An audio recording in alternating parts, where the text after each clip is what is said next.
মালামাল নিয়ে যেতেন কথিত যুবলীগ নেতা বদরুল আলম শ্যামল। 50 কোটি টাকার মালামাল ছিনিয়ে নেওয়ার মামলায় তদন্ত করতে গিয়ে এমন তথ্য পেয়েছে র্যাব। এই মামলায় শীঘ্রই চার্জশিট দেওয়া হবে বলে জানিয়েছেন র্যাব 1-এর অধিনায়ক ইমরান হোসেন সুমনের রিপোর্ট।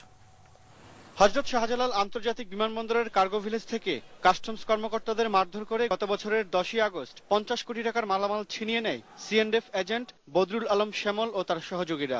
এই অভিযোগে মামলা দায়েরের পর র্যাব বিমানবন্দরের চোরাকারবারি ও জালিয়াত চক্রের অন্যতম হোতা বদরুল আলম শ্যামল ও তার 2 সহযোগীকে গ্রেফতারও করে। গ্রেফতারের পর রিমান্ডে নিয়ে কয়েক দফা জিজ্ঞাসাবাদ করা হয় তাদের।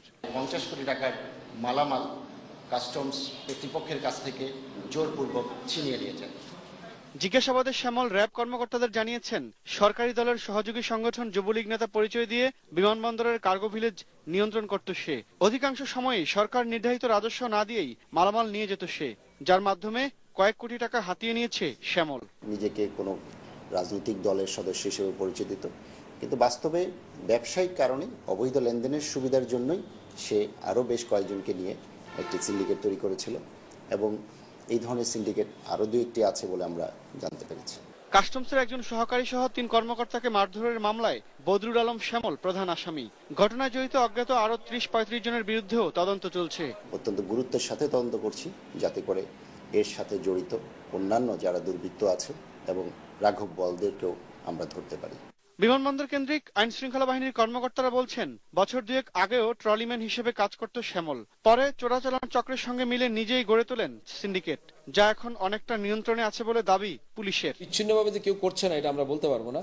এরপর আমাদের নজরদারি আছে, কাস্টম ইন্টেলিজেন্স নজরদারি করতেছে, অন্যান্য গোয়েন্দা সংস্থা করতেছে, আমাদের এফবিআই করতেছে। তবে আগের যেগুলোর তুলনায় এখন সামগ্রিক পরিস্থিতি অনেক ভালো। হুমকি ও ভয় দেখিয়ে বিমানবন্দরের সংরক্ষিত এলাকায়ও অবাধে ঢুকে যেতেন বদরুল আলম শ্যামল। এর ফলে সেখানকার নিরাপত্তাও বিঘ্নিত হতো। আর কার্গো ভিলেজের পাশে ঢাকা কাস্টমস হাউসের আশপাশে শ্যামলের মতো অন্য সিএনএফ এজেন্টদের এরকম অবৈধ স্থাপনাও বহাল আছে এখনো। সরকারি জায়গা দখল করে এসব অবৈধ স্থাপনায় প্রতিনিয়তই চলে রাজস্ব ফাঁকির জমজমাট আয়োজন। এর ফলে বিমানবন্দরের নিরাপত্তা নিয়েও প্রশ্ন উঠছে। ইমরান হোসেন সুমন, এটিএন।